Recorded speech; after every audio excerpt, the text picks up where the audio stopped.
Hello friend, मैं आनंद राज आप लोगों के बीच। देखिए, बहुत वीवीआई क्वेश्चन है जो बीएड फर्स्ट ईयर में होंगे उनके लिए बहुत वीवीआई क्वेश्चन है।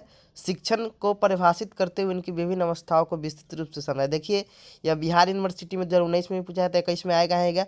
कोई भी यूनिवर्सिटी हो, आपका शिक्षण से आपका क्वेश्चन एक रहता ही रहता है, क्योंकि देखिए आपका पेपर का ही नाम है लर्निंग एंड टीचिंग, इसीलिए टीचिंग से आपका क्वेश्चन रहेगा ही रहेगा, समझे। तो देखिए, अभी एग्ज़ाम नहीं हो रहा, एग्ज़ाम अभी नहीं होने वाला, इसलिए हम रेगुलर वीडियो नहीं बना पा रहे हैं, ठीक है।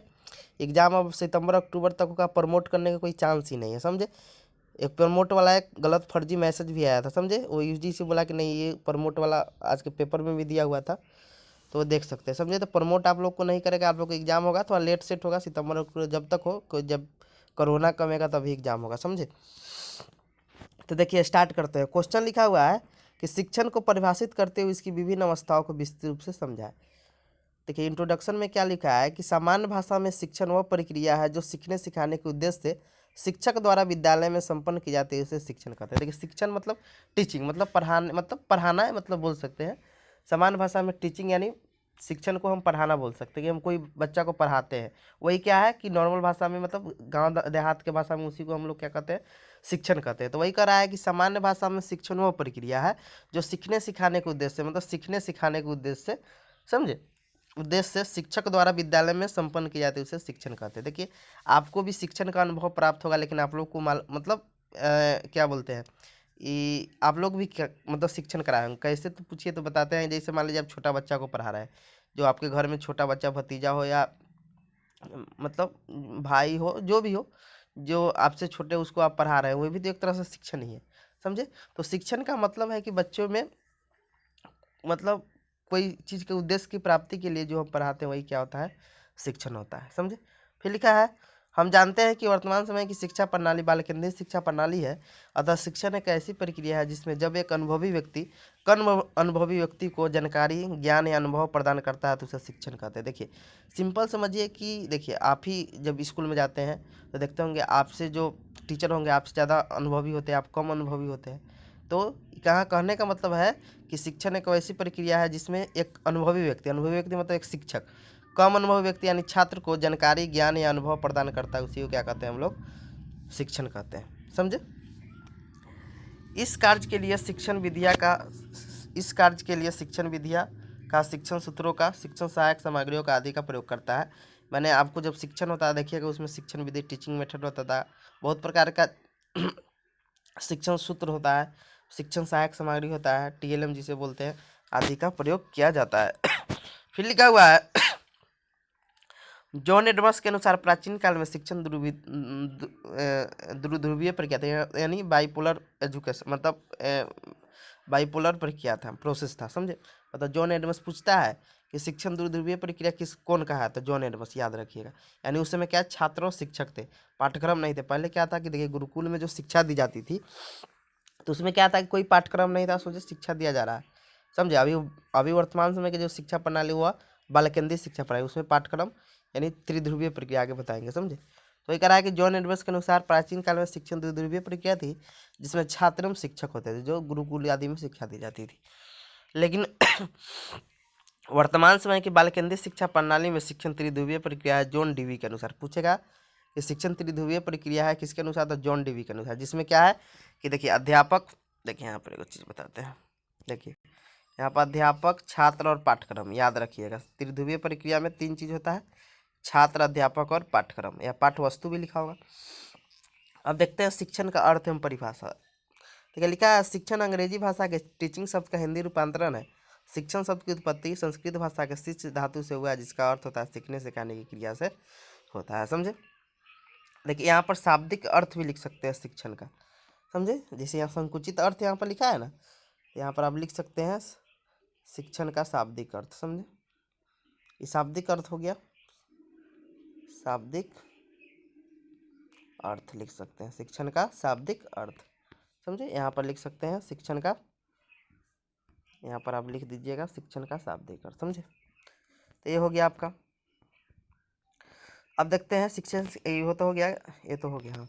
अब देखिए शिक्षण का संकुचित अर्थ, संकुचित मतलब नैरो मीनिंग क्या होता है, शिक्षण के संकुचित अर्थ का तात्पर्य स्कूली शिक्षा, जो आप स्कूली शिक्षा में जो शिक्षण कराया जाता है, उसी वही क्या शिक्षण का संकुचित अर्थ हुआ।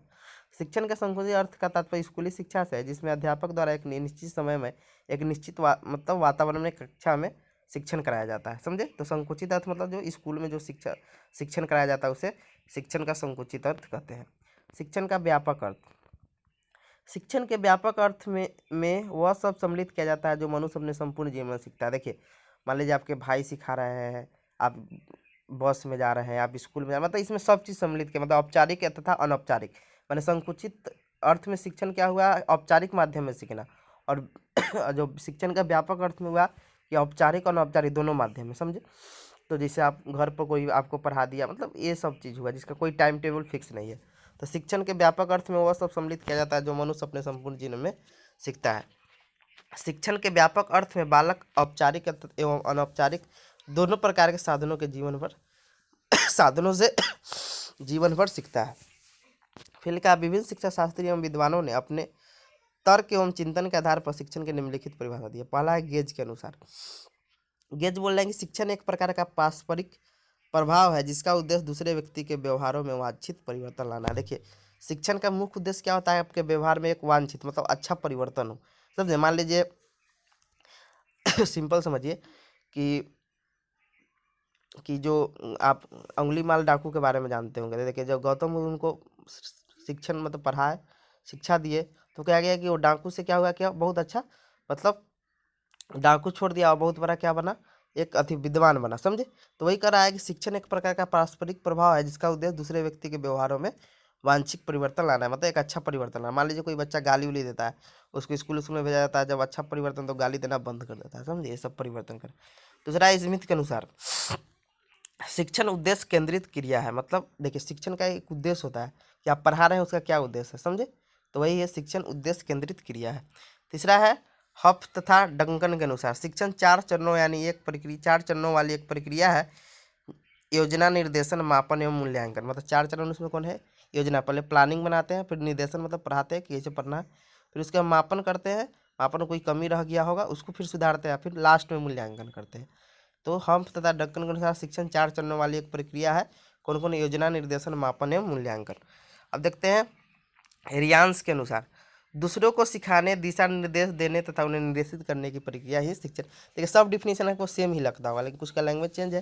कह रहा है कि दूसरों को सिखाने मतलब देखिए, मान लीजिए हम विद्यालय में गए पढ़ाने, तो क्या है उसको सिखाएंगे, दिशा निर्देश देंगे, मोटिवेट करेंगे तथा उन्हें निर्देशित करेंगे, ऐसे नहीं करना है, ऐसे करना है। इसी प्रक्रिया को हम लोग क्या कहते हैं, शिक्षण कहते हैं, समझ गए। अब देखते हैं मॉरिसन के अनुसार शिक्षण एक ऐसी प्रक्रिया है जिसमें एक परिपक्व व्यक्ति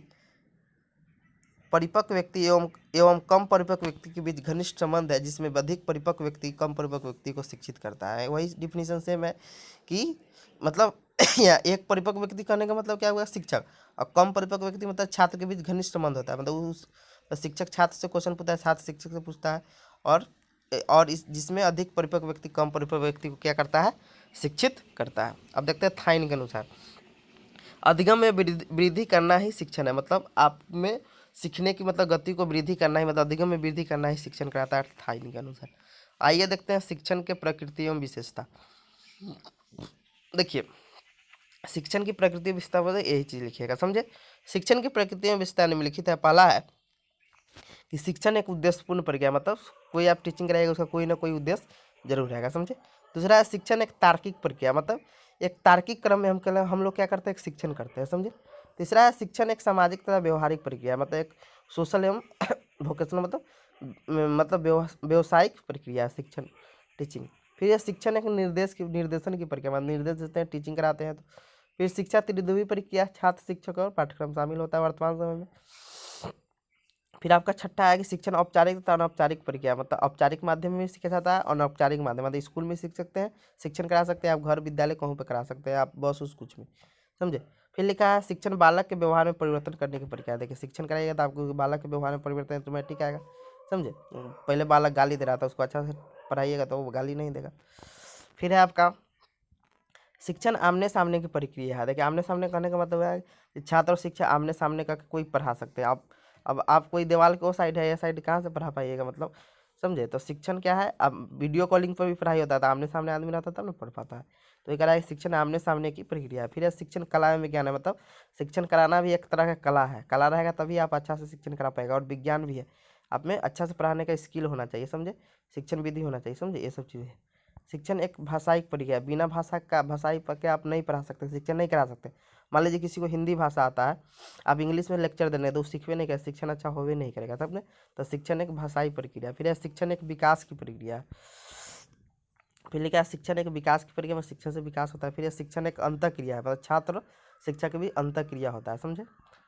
अब देखते हैं शिक्षण के उद्देश्य क्या है। लिखा हुआ है, हम जानते हैं कि शिक्षा के उद्देश्य से ही शिक्षण के उद्देश्यों का निर्माण होता है। जिस प्रकार शिक्षा के उद्देश्य परिवर्तनशील है, वैसे ही शिक्षण के उद्देश्य भी परिवर्तनशील है। मतलब क्या क्या उद्देश्य होना चाहिए, देखिए शिक्षण का उद्देश्य निम्नलिखित है। पहला है कि बालक में सृजनात्मक क्षमता का विकास। देखिए आप ऐसा शिक्षण मतलब कराइए जिससे बालक में सृजनात्मक क्षमता, क्रिएटिव माइंड हो, समझे। जैसे क्रिएटिव माइंड उसे कहते हैं जो बच्चा, मान लीजिए छोटा छोटा बच्चा रहता है, तो आप देखते होंगे कि क्या बोलते हैं कि जो कपड़ा उपड़ा होता है उसके घर बना देता है, गुड़िया, लड़की लोग गुड़िया उड़िया बना देती है, ये क्रिएटिव माइंड होता है। तो वही करा बालकों में सृजनात्मक क्षमता का विकास करना। फिर आपका दूसरा है इसमें बालकों में आत्मविश्वास तथा आत्मानुभूति करने योग्य बनाना। मतलब आप शिक्षण का उद्देश्य ऐसा रखिए जिससे बालकों में आत्मविश्वास मतलब सेल्फ कॉन्फिडेंस तथा आत्मानुभूति का करने योग्य बने। तीसरा है बालक को उसके जीवन संबंधित उपयोग ज्ञान प्रदान करना।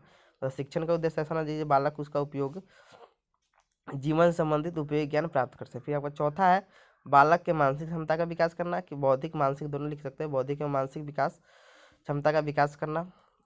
स्वावलंबन एवं व्यक्ति, स्वावलंबन मतलब कि वो अपने से कोई कार्य करे, समझे। स्वावलंबन मतलब होता है कि कोई व्यक्ति जब अपने से कार्य करता है उसे स्वावलंबी बोलते हैं, समझे। तो स्वावलंबन तथा व्यक्तित्व का विकास मतलब शिक्षण का उद्देश्य ऐसा होना चाहिए। फिर आपका शारीरिक स्वास्थ्य एवं रहन सहन का विकास। तो शिक्षण ऐसा कराइए जो बालक मतलब जो छात्र है वो शारीरिक स्वास्थ्य पर ध्यान देता है, रहन सहन उसका अच्छा हो।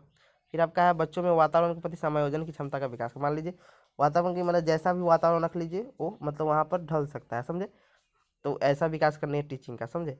लास्ट है शिक्षण का उद्देश्य ये होना चाहिए जिससे बालक सीखने के लिए प्रेरित हो, मतलब अच्छा से मतलब ऐसा मतलब पढ़ाइए जो बच्चा आगे भी सीखने के लिए प्रेरित हो, समझे। देखिए कोई चीज़ है कि यहाँ कह रहा है शिक्षण के दौरान क्या करें, मतलब शिक्षण आप करा रहे हैं तो कौन कौन आपको क्रिया करना चाहिए, कौन नहीं, आगे बताएंगे कौन नहीं करना चाहिए। देखिए पहला है कि शिक्षण से पूर्व योजना बनाकर पूरी तैयारी के साथ कक्षा में जाए। मतलब मान लीजिए आप पढ़ाने जा रहे हैं तो एक आपको एक प्लानिंग बना के ही कक्षा में जाइएगा, शिक्षण तभी आपका बेटर होगा, समझे। तो कह रहा है शिक्षण के दौरान क्या करें, तो पहला आपको करना है शिक्षण से पूर्व योजना बनाकर पूरी तैयारी के साथ जाना है कि आपको क्या पढ़ाना है, कौन शिक्षण विधि से बनाना है, एक प्लानिंग होना चाहिए। प्लानिंग बना के नहीं जाइएगा तो पता चला कि वो गड़बड़ हो जाएगा, समझे, आप अच्छा से शिक्षण नहीं करा पाते। दूसरा है शिक्षण में सभी विद्यार्थियों को शामिल करने का प्रयास करें। मतलब आप पढ़ाने गए हैं तो अब कोशिश कीजिए कि सब बच्चा, आप पढ़ा रहे हैं तो सब बच्चा आपको शामिल है। तो पता चलेगा आप पढ़ा रहे हैं, पीछे वाला बैक बेंचर है वो टिफिन खोल के खा रहा है, मतलब अपना लंच खा रहा है, समझे। तो आप बच्चा को मतलब सब बच्चा पर आपका ध्यान होना चाहिए, समझे। तीसरा है बच्चों को आपस में चर्चा परिचर्चा करने से ज़्यादा अवसर दे। मतलब बात करने का अंतःक्रिया मतलब करने के ज़्यादा से ज़्यादा अवसर दे, समझे। तो बच्चा अपना जो भी दिक्कत होगा आपको सामने प्रस्तुत करेगा। फिर आपका छठा है कि बच्चे को अपने अनुभवों कठिनाइयों को व्यक्त करने का मौका दे। देखिए बच्चों को कोई दिक्कत हो तो उसे मतलब व्यक्त करने के मौका दीजिए। फिर आपका है छठा है कि बच्चों के अच्छे कार्यों की सराहना पूरी कक्षा के सामने कर उन्हें प्रोत्साहित करें। मतलब बच्चों के अच्छे कार्यों की सराहना पूरी कक्षा के सामने कर उन्हें प्रोत्साहित करें, मतलब वही अच्छा वर्क करता है तो समझे, तो दूसरा बच्चा भी उससे प्रेरित होगा। फिर आपका छठा है आकलन करने के बाद बच्चों की त्रुटियां कमियों पर सकारात्मक फीडबैक दे। मान लीजिए कोई बच्चा गलती करता है, आप शिक्षण करा रहे हैं तो वहाँ पर करें कि अच्छा फीडबैक दे, सकारात्मक, ना तो आप डांट डूट के उसको बिलगा नहीं दे, नहीं तो और बच्चा और डिमोटिवेट हो जाएगा, समझे। सातवां है कि बच्चों को बेझिझक प्रश्न पूछने के लिए प्रोत्साहित करें। मतलब कोई भी क्वेश्चन हो आराम से पूछे, कोई दिक्कत नहीं। अब लास्ट है शिक्षण कराते समय दैनिक जीवन से जुड़ी घटनाओं के उदाहरण देकर व्याख्या करें। मतलब शिक्षण करा रहे हैं तो उसके दैनिक जीवन में जो बालक के दैनिक छात्र के दैनिक जीवन जो जो घटना घट रही है, जैसे मान लीजिए आप शंकु पढ़ा रहे हैं तो शंकु यानी कोन जिसे बोलते हैं हम लोग, तो आइसक्रीम जो होता है वो कोन का शेप का होता है तो उसका एग्जाम्पल दीजिए। या आप ट्रायंगल पढ़ा रहे हैं तो समोसा का एग्जाम्पल दीजिए। तो ये सब चीज़ के दैनिक जीवन ध्यान देकर व्याख्या कीजिए। अब देखिए शिक्षण कराते समय क्या ना करें, समझे। देखिए एक और चीज़ है कि क्वेश्चन था शिक्षण क्या है इसके अवस्था, तो ये सब आप नहीं लिख सकते लेकिन ये सब लिख दीजिएगा तो आपको बहुत अच्छा होगा। मतलब जितना आप हेलो, अब देखिए लिखा हुआ है शिक्षण कराते समय क्या ना करें। देखिए पहला, बिना शिक्षण योजना के शिक्षण कार्य नहीं करें, मतलब बिना प्लानिंग के आप शिक्षण कार्य करने नहीं जाना तो आप अच्छा से शिक्षण नहीं करा पाएंगे। दूसरा है, कक्षा में कक्षा में कभी क्रोध न करें, मतलब गुस्सा कबो नहीं, कोई क्वेश्चन बार बार पूछ रहा है तो उसको गुस्सा नहीं कीजिए, समझे। तीसरा है, किसी बच्चों को संपूर्ण कक्षा के सामने मजाक न बनने दे, मतलब होता नहीं कि कोई बच्चा पूछ रहा है तो सब बच्चा हंसने लगता है, ये होने कबो नहीं दे। चौथा है, बच्चों द्वारा प्रश्न पूछने में उन्हें हतोत्साहित न करें, मतलब पूछ रहे हैं तो डांट दिए कि नहीं पूछो, भाग जाओ, ये करो वो करो, समझे। अब उसको डांटना नहीं चाहिए, समझे। फिर आपका क्वेश्चन है कि अध्यापक कोई भी कार्य एवं व्यवहार शिक्षा की गरिमा का विध हो। मान लीजिए यहाँ करने का मतलब हुआ कि आप शिक्षक हैं, वहाँ पर खैनी खाने लगे, स्वेटर बुनने लगे और ये सब करने लगे, तो वही करा है कि आपका कोई भी कार्य एवं व्यवहार शिक्षा की गरिमा का विरुद्ध नहीं हो, समझे। आप गुटखा खा रहे हैं, वही तो थूक रहे हैं, तो बच्चा भी वही अनुकरण करेगा, तो ये सब शिक्षण कराते समय ना करें। लास्ट है कि बच्चों के मध्य किसी प्रकार का भेदभाव ना करें, मतलब लड़का लड़की में भेदभाव नहीं करे, कोई बच्चा गरीब है चाहे धनी है उसके साथ भेदभाव ना करें। अब देखिए, अब आपका होता है शिक्षण की अवस्था। देखिए एक और चीज़ बताते हैं, जब क्वेश्चन आपको पूछेगा शिक्षण क्या है, परिभाषित करते हुए अवस्था बताए, तो आप उद्देश्य तक लिखिएगा ए, मतलब शिक्षण कराते समय, मतलब जितना आपको 6 पेज 7 पेज में अट जाए उतना लिखने को। परिभाषा तक लिखिए, लास्ट विशेषता तक लिख सकते हैं, उसके बाद शिक्षण की अवस्था लिख दीजिए, समझे।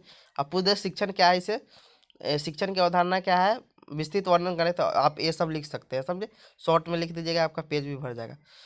लिखा हुआ है शिक्षण के 3 अवस्था है जो निम्नलिखित है। पहला है, कौन कौन है, देखिए, शिक्षण की पूर्व क्रिया अवस्था, मतलब शिक्षण कराते समय उससे पहले की अवस्था। शिक्षण की अंत क्रिया अवस्था, मतलब जब कक्षा में हम पढ़ा रहे हैं। तीसरा है शिक्षण की उत्तर क्रिया अवस्था, मतलब शिक्षण करा दिए तब मूल्यांकन की जो अवस्था होता है इसे कहते हैं शिक्षण की उत्तर क्रिया अवस्था। अब देखते हैं शिक्षण की पूर्व क्रिया अवस्था में क्या होता है। ठीक है, शिक्षण की पूर्व क्रिया अवस्था में शिक्षक छात्रों को ज्ञान प्रदान करने के लिए शिक्षण की योजना बनाता है और पढ़ने के लिए तैयार करता है, मतलब एक योजना बनाता है और मतलब छात्र को पढ़ने के लिए तैयार करता है, समझे, मतलब प्लानिंग बनाता है, क्या पढ़ाना है, क्या कौन शिक्षण विधि से पढ़ाना है, कौन पाठ पढ़ाना है, समझे। इस अवस्था में वे सभी क्रियाएं आती है जो शिक्षक कक्षा में जाने से पूर्व करता है, मतलब कक्षा में जाने से पूर्व जो जो क्रिया करता है वो शिक्षण की पूर्व क्रिया अवस्था में आता है।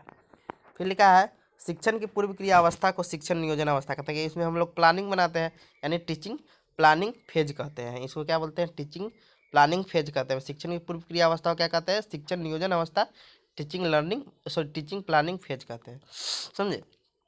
शिक्षण की पूर्व क्रिया अवस्था में निम्नलिखित क्रियाओं को सम्मिलित किया जाता है। पहला है शिक्षण के उद्देश्यों का निर्माण करना एवं निर्धारण। यहाँ कह रहा है कि इसमें कौन कौन क्रिया शामिल कर सकते हैं। पहला है कि शिक्षक के उद्देश्यों का निर्माण करना एवं निर्धारण, तो शिक्षक कक्षा में जाने से पूर्व अपने अध्यापन के उद्देश्यों को निर्धारित करता है।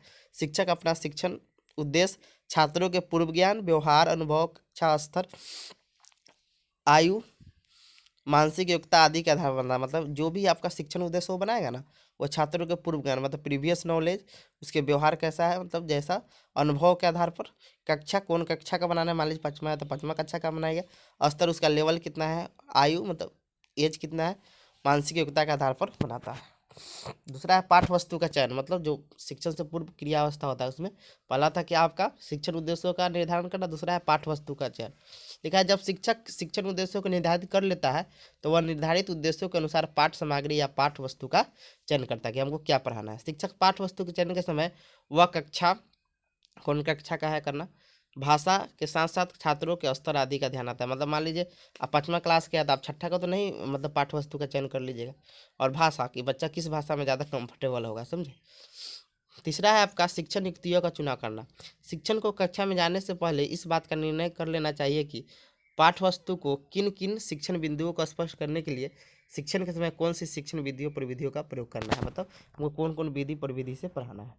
अब देखते हैं शिक्षण की अंतःक्रिया अवस्था, दूसरा अवस्था जो है शिक्षण की अंतःक्रिया अवस्था। देखिए इसमें क्या होता है कि जो टीचर होता है तो जो क्लास में पढ़ाता है, जो क्रिया करता है, उसी को हम लोग शिक्षण की अंतःक्रिया अवस्था कहते हैं। शिक्षण की अंतःक्रिया अवस्था में वे सभी व्यवहार क्रिया सम्मिलित होती है जिसका उपयोग शिक्षण कक्ष में यानी कक्षा में करना होता है। यह सभी कार्य किसी को पढ़ाने या वांछित अनुभव प्रदान करने के समय किए जाते हैं, मतलब बच्चा को पढ़ाया जाता है उसी समय किए जाते हैं।